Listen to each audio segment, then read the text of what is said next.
우리 같이 기도하겠습니다. 하나님 감사합니다.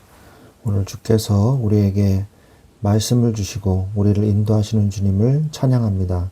주의 이 시간에 깨닫게 하시고 그 말씀을 믿어지게 하시고 그 말씀을 따라가는 시간이 되게 하여 주시옵소서. 예수 그리스도의 이름으로 기도합니다. 아멘. 네, 오늘 하나님의 말씀은 신명기서 29장 말씀입니다. 신명기서 29장.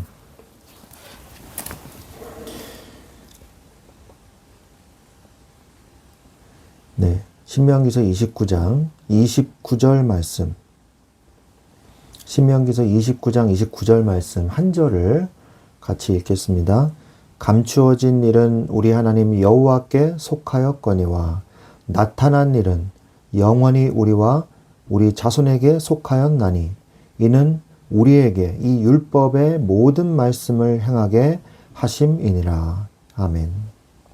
네. 오늘 본문 말씀에 보니까 감추어진 일이 나오고요. 그리고 나타난 일이 나옵니다. 그러니까 하나님이 우리에게 의도적으로 계시해 주시지 않으면 우리가 하나님의 뜻을 알 수가 없어요.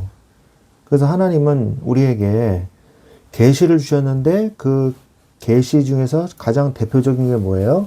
바로 성경이죠. 이걸 특별 계시라고 합니다. 그리고 자연의 우주 만물을 볼 때에 하나님이 계시는구나 라는 것을 깨닫도록 해주셨는데 그게 일반 계시라고 말씀을 하죠. 그래서 오늘 신명기 29장에서는 모세가 전체 신명기에서 3번의 설교를 합니다. 그 3번의 설교 중에서 마지막 설교의 내용이라고 볼 수가 있어요. 신명기 27장부터 31장까지 기록이 되어 있습니다. 이 27장부터 31장은요, 다시 한번 언약을 갱신하는 그런 언약의 설교라고 볼 수가 있습니다. 그래서 너희들이 여태까지 선포한 이 말씀들에 대해서 너희들이 다시 한번 믿겠다고 맹세해라. 이 말씀을 따르겠다고 다시 한번 맹세해라. 너희들의 그 부모 세대들은, 앞의 세대들은 하나님께서 이 약속을 주셨지만 그것을 아멘 해놓고서 지키겠다고 해놓고서 지키지 못했다. 타락했다. 불평했다. 원망했다.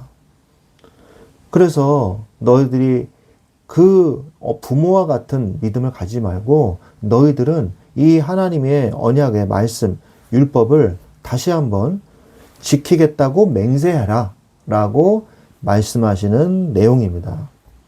그래서 1절부터 9절은 하나님이 광야에서 은혜를 베푸셨으나 방금 얘기했죠. 너희들의 이 부모 세대들은 깨닫지 못하고 불신앙했다. 그리고 10절에서 13절은 새롭게 들어가는 이 가나안 땅에 들어가는 모든 계층에게 주시는 언약을 맹세하게 하십니다. 맹세하게 하시고 14절부터 21절은 너희들이 그래도 우상 숭배를 또 하게 된다면 저주를 피할 수 없을 것이다 라고 경고하고 계세요. 그리고 22절부터 28절은 우상 숭배를 너희가 하게 된다면 이런 일이 벌어질 것이다. 재앙이 일어나고 나라가 멸망하게 되고 포로가 될 것이다. 이렇게 말씀하고 계시죠. 그러면서 마지막 오늘 우리가 본문을 읽은 29절 말씀을 말씀하고 계세요. 감추어진 일은 우리 하나님 여호와께 속하였거니와 나타난 일은 영원히 우리와 우리 자손에게 속하였나니 이는 우리에게 이 율법의 모든 말씀을 행하게 하심이니라. 자, 여기에서 우리가 어떤 말씀을 받아야 하냐? 우리가 미래를 알 수 있습니까? 모르죠. 우리가 미래를 어떻게 알아요? 우리가 앞으로 어떤 일을 당하게 될지, 어떤 일을 하게 될지 아무도 몰라요. 그러나 하나님께서 우리에게 나타내신 일, 하나님의 나타나신 일에 대해서는요, 우리가 분명히 알고 있잖아요. 그러면 그 말씀을 지키라 이거예요. 미래는 모르죠. 하나님이 계시하지 않은 것을 우리가 알려고 할 필요는 없어요. 그러나 하나님이 계시하신 것에 대해서는 우리가 집중해야 된다는 거예요. 우리가 앞으로의 일을 모릅니다. 어떻게 될 일을 몰라요. 그러나 하나님이 오늘 지금 여기서 우리를 지금 인도하고 계시는 이 말씀이 있거든요. 거기에 관심을 가져야지 과거를 돌아본다거나 미래를 알지 못해서 안달을 한다거나 그럴 필요는 없다는 거예요. 하나님이 미래에도 알아야 할 것은 말씀을 해 주십니다. 그리고 과거의 문제에 대해서도 이래서 이런 문제가 온 것이다. 그래서 너희들은 이런 응답을 받아라. 말씀을 해 주세요. 그래서 나타나신 일에 대해서 우리가 집중해야 되는 거예요. 지금 여기서 집중해야 돼요. 과거에 내가 어떤 죄를 저질렀냐. 물론 그 부분에 대해서 회개해야 됩니다. 하나님께서 그것도 말씀을 해 주십니다. 그리고 지금 내가 어떤 응답을 받아야 되냐. 그것도 하나님께서 말씀을 해 주십니다. 하나님이 말씀하시는 거에 집중해야 되는 거예요. 그 말씀을 하고 계시는 것입니다. 그래서 이 모세의 마지막 설교는 주로 27장부터 이제 시작이 되는데 주로 축복과 저주로 나누어서 하나님의 율법을 지킬 때와 그 다음에 지키지 않을 때에 어떠한 결과가 나오는지 아주 극렬하게 대조해서 말씀을 하고 계십니다. 그런데 그 내용을 보면요. 오히려 저주 받을 내용에 대해서 좀 더 많은 내용을 할애해서 말씀을 하고 계세요. 축복받는 것보다. 그러니까 저주받지 마라 라는 것을 강조하기 위해서 말씀을 하고 계시는 거죠. 그죠? 너희들이 하나님의 말씀을 지키지 않으면 이런 엄청난 저주와 재앙이 닥치는데 너희들은 절대 이런 일을 당하지 말기를 원한다 라는 말씀에서 저주의 내용을 좀 더 많이 할애해서 적은 것을 우리가 볼 수가 있어요. 그런데 우리는 이미 알고 있다시피 이스라엘 민족은요, 불신앙으로 가게 되었고, 모세가 말했던 대로 저주의 결과로 국가가 멸망하고 백성들은 노예나 포로가 되는 고통의 역사가 성경에는 기록되어 있죠. 그래서 오늘 우리는 이 이스라엘 민족을 보면서 반드시 준엄한 교훈을 얻어야만 합니다. 이스라엘 민족처럼 되면 안 되겠구나. 이 사실을 우리가 깨달아야 돼요. 첫 번째, 우리가 뭘 깨달아야 되냐. 하나님 주신 교훈이 있어요. 이걸 왜 적어 놓으셨겠어요? 우리에게 교훈을 얻으라고 주신 거거든요. 첫 번째가 뭐냐? 나는 죄인이구나. 그러니까 구원받기 전에 우리는 우리 힘으로 절대로 하나님의 말씀을 지킬 수가 없는 죄인에 불과한구나. 이거를 깨달아야 돼요. 하나님이요, 얼마나 기회를 많이 주셨어요. 이스라엘 민족에게. 용서해주고, 참아주고, 모세가 중보기도해서 또 참아주세요. 용서해주세요. 계속 했잖아요. 40년 동안 출애굽하고 광야에서. 그러니까 인간이요, 하나님의 말씀을 따라갈 수가 없어요. 지킬 수가 없어요. 하나님의 말씀을 지킴으로 인해서 우리가 구원받을 수 있는 존재가 아니구나. 그걸 깨달아야 된다는 거예요. 율법을 지킴으로 인해서 행위로 구원받을 수 있는 존재가 아니구나. 라는 것을 우리는 깨달아야 된다는 것입니다.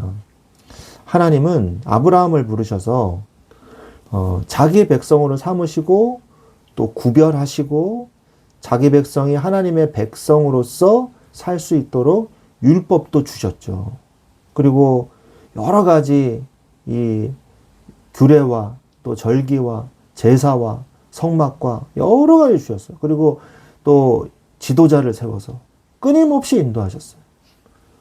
그런데 안타깝게도 인간은요, 하나님의 백성으로서 살 수 있는 힘도 없고 자격도 없었던 것이죠. 그래서 두 번째로 우리는 뭘 깨달아야 되냐? 우리는 하나님의 은혜가 전적으로 그래서 필요한 존재구나. 이걸 깨달아야 돼요. 우리는 예수 그리스도의 은혜가 아니면 도저히 하나님을 만날 수가 없고 우리의 죄를 해결할 수가 없는 존재임을 우리는 하나님 앞에서 고백해야 되는 것입니다.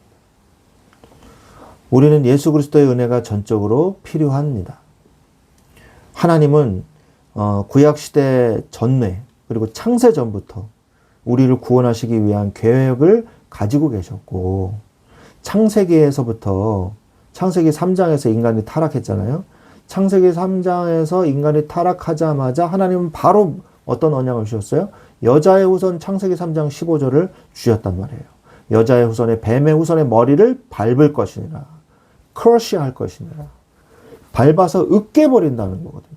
사단의 권세를 완전히 박살내실 여자의 후손을 보내시겠다고 말씀하고 계십니다.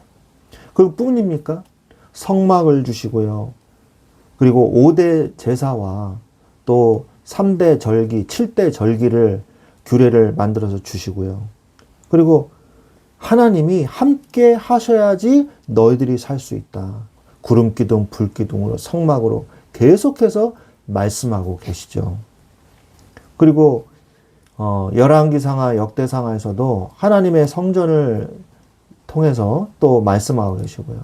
하나님의 말씀을 지키라고 말씀하고 계시고요. 우상 숭배하지 말라고 말씀하고 계시잖아요. 십계명을 또 주시잖아요. 그죠? 이사야서 7장 14절에는 여자의 후손뿐만이 아니라 보라 처녀가 잉태하여 아들을 낳으리니 그 이름을 임마누엘이라 하리라 말씀하셨고요. 구약의 복음서인 이사야서를 통해서도 이사야서 53장 5절로 6절 말씀을 통해서도 말씀하고 계시죠. 그가 찔림은 우리의 허물 때문이요 그가 상함 우리의 죄악 때문이라 말씀하고 계시잖아요. 이렇게 이 말씀들을 통해서 계속해서 메시아를 보내시겠다고 예언하고 예언을 주셨습니다. 그분이 누구냐? 그분이 바로 우리가 믿고 구원받은 그 이름 예수 그리스도이십니다.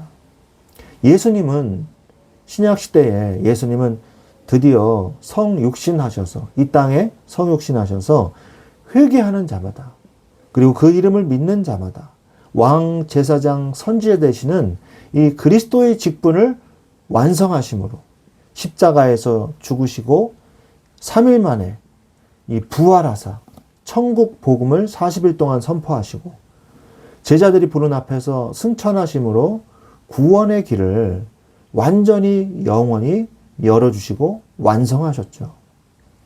하나님이 다 만들어 놓으신 이 구원의 이 축복을 전적인 하나님의 은혜이기 때문에 완전히 영원히 구원을 우리가 받을 수 있는 것입니다. 우리의 노력이, 우리의 행위가 전혀 들어가지 않는 것이죠. 하나님의 전적인 은혜인 것입니다. 우리는 예수 그리스도의 은혜가 없이는 하나님의 말씀을 지킬 수도 없고 율법의 요구를 이룰 수도 없는 것입니다. 은혜가 전적으로 필요합니다. 그 다음에 세 번째, 그러면 우리가 세 번째로 얻을 교훈은 뭐냐면 보혜사 성령님의 도우심이 우리는 필요하다는 것이죠. 순간마다 우리는 구원받은 이후에 보혜사 성령이 우리 마음 가운데 들어오시잖아요. 예수 그리스도의 영이. 그래서 성령의 도우심이 전적으로 필요한 존재입니다. 예수님이 승천하신 이후 지금 우리의 삶은요, 성령의 시대라고 볼 수가 있죠. 약속하신 보혜사 성령이 오늘날 임하신 것을 시작으로 오늘날 예수 그리스도를 구주로 믿는 자마다 성령이 우리 마음속에 들어오셔서 우리를 가르치고 보호하시고 인도하신다는 것을 우리는 믿고 또 알고 있습니다. 성령께서 우리 연약한 가운데 오셔서 우리 안에서 내 마음 안에서 지금도 나를 성화시켜 나가고 계시는 것이죠. 실패하지 않는 성화를 이루어 나가고 계시고 우리를 영화로운 단계로 영화로운 존재로 우리를 완성해 나가시는 것입니다. 그렇기 때문에 지금 우리에게 중요한 것은 무엇일까요? 성령의 세밀한 인도를 받는 게 중요하죠. 말씀을 묵상하고 그 뜻을 깨달아 성령의 인도하심을 구하는 것입니다. 그 말씀을 가지고 기도함으로 하나님의 도우심과 그 능력과 인도하심을 구하는 것입니다. 그럼에도 불구하고 우리들의 이 신앙의 곡선은 때로는 낙심할 때도 있고 시험 들 때도 있고 실패할 때도 있고 그럴 때도 있잖아요. 내리막길을 갈 때도 있죠. 그러나 분명한 것은요. 하나님은 우리를 절대 놓지 않으신다는 거예요. 하나님은요. 우리의 손을 붙잡고 다시 일으키시고 그리고 언약을 다시 새롭게 갱신하게 하신다는 것입니다. 오늘 이스라엘 민족, 새로운 세대에게 이 모압 평지에서 이스라엘 백성에게 하나님의 언약을 다시 갱신시키시는 것처럼 우리도 오늘 날마다를 매일 새로운 날로 만드셔서요. 언약을 매일 갱신하게 하시는 거예요. 그래서 더 큰 은혜와 더 큰 믿음으로 다시 하나님께로 나아갈 수 있는 힘을 얻게 하시는 것입니다. 이게 바로 성령의 이 강권하심과 도우심이죠. 하나님은요, 여러분을 결단코 포기하지 않으십니다. 오늘 말씀과 같이 날마다 언약과 은혜와 믿음을 갱신하십시오. 오늘 말씀을 새롭게 해보세요. 하나님이 내 말씀을 새롭게 하십니다. 쓰러져 가도 하나님은 나를 일으켜 세우십니다. 하나님은 나를 포기하지 않으시기 때문입니다.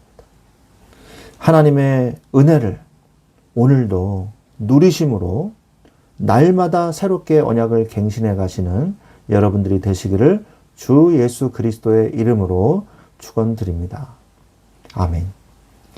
네, 기도하겠습니다. 하나님 감사합니다. 오늘도 나의 삶에 주님께서 주장하셔서 예수 그리스도의 복음을 날마다 갱신시켜 주시옵소서. 날마다 새롭게 믿음을 회복하게 하시고 날마다 새롭게 주께 더 나아가게 할 수 있도록 보좌의 그 은혜 속으로 갈 수 있도록 말씀으로 기도로 우리를 새롭게 하여 주시옵소서. 우리의 심령을 주께서 붙잡아 주실 줄 믿습니다. 예수 그리스도의 이름으로 감사하며 기도드려 사옵나이다. 아멘.